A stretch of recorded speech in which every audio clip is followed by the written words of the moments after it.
The parents of a teen stabbed to death by another teen at a house party in Connecticut say they want the teen who killed their son to face charges again and serve jail time.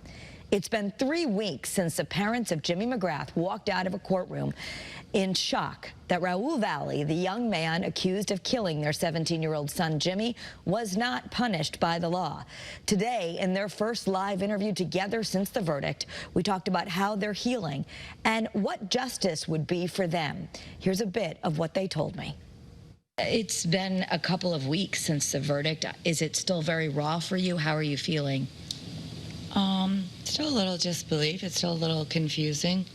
It's not like we've ever been involved in anything criminal before. So there is that aspect of not knowing where this would go, but then there's this shock value of like, he's free. He's free, man. He just walked away. He just walked away from murder. Yeah, I mean, Kevin, what did you think when you heard the not guilty verdict? Again, I was in shock. I couldn't believe it. So I listened to the whole trial. Again, I've always said, Raul Valley didn't wake up Saturday morning and have the intent he was going to kill Jimmy McGrath, but to have, him walk out a free person and Jimmy never to be with us again, just really, it was something I've never experienced in my entire life. I still, I'm probably still in a little shock over it. We know that so many teens end up at house parties and maybe there's drinking involved. Sure. I mean, it's one of those things, it's, unfortunately, every single weekend across the United States, across the world, kids have house parties, right? Kids drink underage. But not every party there's a murder or there's somebody is stabbed to death. So it's one of those things I look at it that day of, especially through the trial, is how many times from the minute Jack Snyder picked Raul Valley up from his house, how many mistakes did they make? And if they just changed one thing, one decision, made one different decision, Jimmy would still be alive.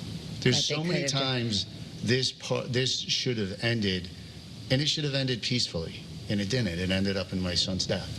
So it's, all of those things, if somebody made just one decision, one right decision. So from a parent perspective I look at it, it's the parents' fault.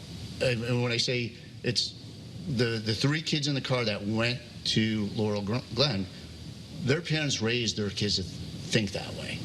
That's not something that's not learned. So, we hold them responsible for this. Because, if they taught their kids, let it go, de-escalate a situation. The reason Jimmy wasn't involved is because every weekend night I go out, I'm like, don't get into trouble, right? You have too much to lose. And he wasn't involved because he took my advice. It was 11-1 guilty on reckless manslaughter. One person saying, why? Why is only one 16-year-old charged? But when you look at this as the mother of Jimmy McGrath, who also he was a bystander, what do you think when you hear that from the jury? Well, what's hardest for me is he just was an innocent bystander. Jimmy wasn't involved in the fight. Jimmy didn't have a weapon. Jimmy didn't know Raul, so there was no bad blood between them as like rivals or anything like that. So I think I've questioned for over 3 years now what happened that night. And now that we have these details and we know a lot of mistakes were made, every juror knew Jimmy didn't come home that night. And I think for them just to let Raul walk away was such an injustice. And I think for me and Kevin and Rosie, it's been injustice for over 3 years now. Raul Valley will likely face criminal charges again on the lesser charges that ended in mistrial, and there are also several wrongful death civil lawsuits ahead.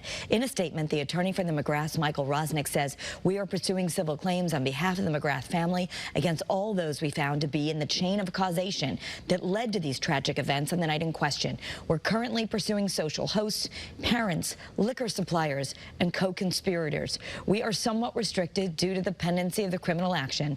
We are patient and we intend to hold all those who bear any responsibility for the loss of Jimmy to justice. Coming up at 5, I'll share more of the McGrath's mission to carry on Jimmy's spirit of compassion and athletics and a foundation they formed in his honor. You can watch the entire interview on WFSB Plus. It's streaming right now on Roku, Fire TV, and Apple TV.